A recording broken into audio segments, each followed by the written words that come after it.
지금 대출 이자 내는 게 많이 힘드시겠죠? 나의 형편보다 훨씬 과도한 대출을 받고 깔고 앉아 있다면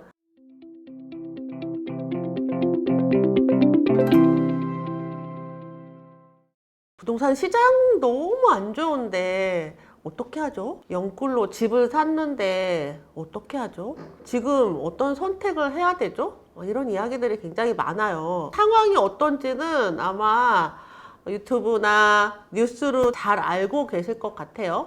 거래가 정지된 지는 벌써 수개월이 지났죠? 또 전세가도 상승은커녕 하락이 되고 있다고 하는데요. 여기에 월세 거래만 되고 있다는 뉴스들이 계속 나오고 있습니다. 현재 상황이 저는 어떤지 현장에서 계속 보고 있는데요. 뉴스와 조금 다른 이야기들도 있고요. 또 비슷한 이야기들도 있습니다. 먼저 저가 전세 같은 경우에는 저가 전세 수요는 여전히 계속 있어요. 지난달에도 전세 거래가 하나 됐고 지금 또 전세 거래를 준비하고 있는데 여기에 이제 대출이 전세자금 대출이요 녹록지 않다는 것 때문에 아무래도 반전세가 많이 나가고 있는 상황이에요. 또 임대인들 입장에서도 반전세를 받아서 종부세를 내야지 이런 마음이 있어요. 종부세를 종부세 기산일이 6월 1일인데요. 지금이 이제 10월 달이니까 아직 6월 1일까지는 많이 남았지만 그래도 바로 단기에 매도가 안 된다면 어쩔 수 없이 종부세를 내야 될 텐데 이걸 벌어서 낼 수는 없고 월세를 받아서 그 돈을 모아서 종부세를 내려놓은 임대인들도 많이 계십니다. 시장 상황이 지금 현재 상황, 부동산 상황만 안 좋은 게 아니고요. 국제 상황도 여러 가지 문제들이 많죠. 뭐 달러가 어떻다, 또 미국 주식 얘기도 나오고요. 저는 사실 이런 전망 같은 것을 얘기를 하지 않아요. 전망은 정말 훌륭한 실력자들이 나라에서 나오는 데이터들도 충분히 많고요. 또 국민은행, 기타 플랫폼에서 정말 양질의 정보들을 팍팍팍팍 내주고 있어요. 그 데이터들만 수집을 해도 그 데이터들만으로도 충분히 현재 상황을 다 알 수 있습니다. 저는 이 전망에 대해서 얘기하려는 게 아니에요. 지금 현재 상황에 대해서 말씀을 드리고 어떻게 대처를 할지에 대해서 이야기해 드리려고 합니다. 자, 정세, 국제 정세 우리가 어떻게 하겠어요? 전쟁 나는 거 막을 수 없잖아요. 금리 오르는 거 내 힘으로 어떻게 할 수가 없어요. 제가 할 수 있는 것은 현재 상황에서 어떤 태도를 가질까에 대한 선택이죠. 지금 만약에 1주택을 가지고 계신데 이 주택이 너무 비싸. 아주 영끌해서 아주 많은 대출을 끌어서 내 소득보다 훨씬 높은 게 비싸다는 거예요. 그 기준의 집을 샀다라고 하면 지금 대출 이자 내는 게 많이 힘드시겠죠? 나의 형편보다 훨씬 과도한 대출을 받고 깔고 앉아 있다면 사실 지금 좀 깊게 고려해 보실 필요가 있기는 해요. 그런데 만약에 버틸 힘이 있다면 버티시는 게 나중에 돌이켜보면 또 오히려 장점입니다. 버틸 힘이 있는지 없는지를 살펴보셔야 된다는 거죠. 내가 버틸 힘이 있는가? 저라면 돈을 좀 더 벌겠습니다. 다시 그 집을 살려면 다시 기회가 올까요? 지금 같은 상황이 지나고 지금 힘들어 죽겠는 이 짐 같은 집을 살 수 있는 기회가 다시 언제 올지 모르죠. 그런데 이 너무 과도한 빚을 지셨다면 손절하고 진짜 큰 공부했다.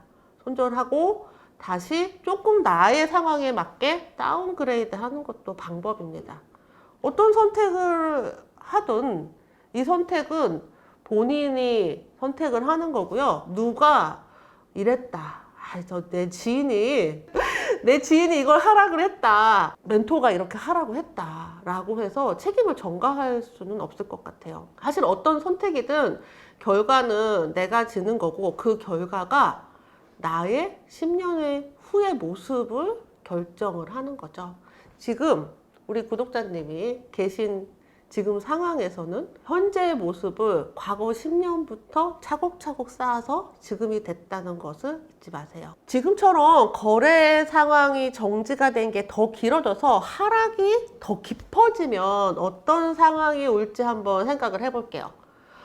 우리 입장에서는 팔아야 될 물건을 못 팔고 내가 팔고 싶은 가격을 못 받고 이런 일들이 생기는 건데요. 사실 더 크게 보면 국가로서 굉장히 큰 손실이에요. 우리가 내는 세금이 적은 돈이 아니죠.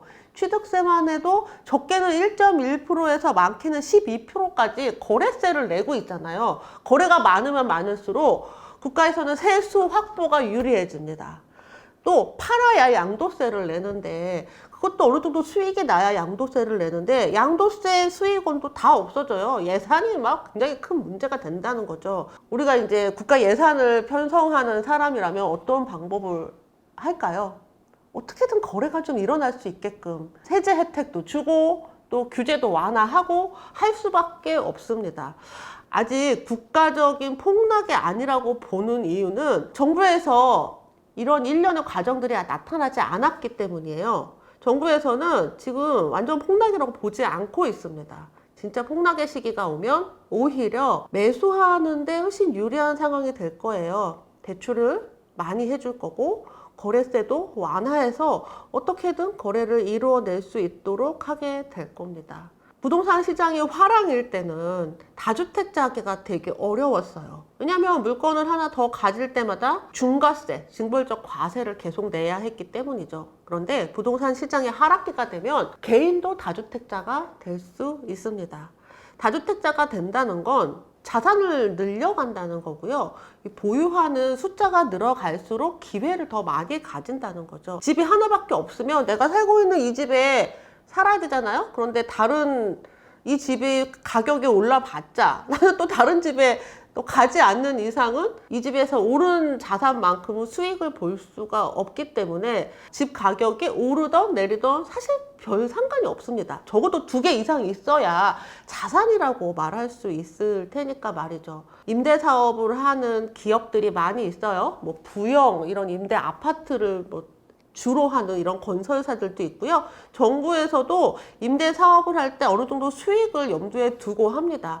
이것을 개인이 할 수 있는 기회가 다시 생기게 되는 거죠. 임대 사업자의 세제 혜택이 다시 예전처럼 부활을 하게 되면 월세 수익을 주택으로도 가지게 될 수 있을 겁니다. 어떤 선택을 하면 좋을까요? 부동산 시장이 하락된 상태에서 아 진짜 망했어 라고 생각하는 사람이 있고요. 드디어 때가 됐구나 라고 생각하는 사람이 있습니다. 여러분 선택입니다. 여기까지 할게요.